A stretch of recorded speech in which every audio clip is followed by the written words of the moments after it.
Print and electronic media మిత్రులందరికీ నమస్కారం.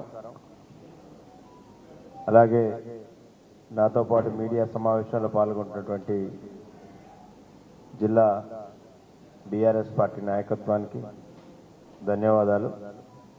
ముందుగా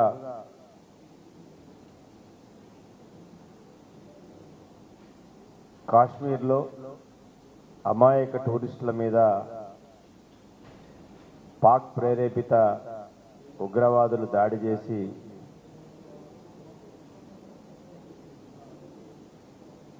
సరదాగా కుటుంబంతో అక్కడ గడుపుదామని వెళ్ళినటువంటి, అంటే రెండవ స్విట్జర్లాండ్గా పేరుగాంచిన పహల్గాంలో ఫ్యామిలీతో వెళ్ళినటువంటి అమాయకుల్ని పొట్టన పెట్టుకున్న సందర్భం మనందరికీ తెలుసు. వారందరికీ ఆత్మకు శాంతి చేకూరాలని ఈ సందర్భంగా ఒక్క నిమిషం మౌనం పాటిద్దాం.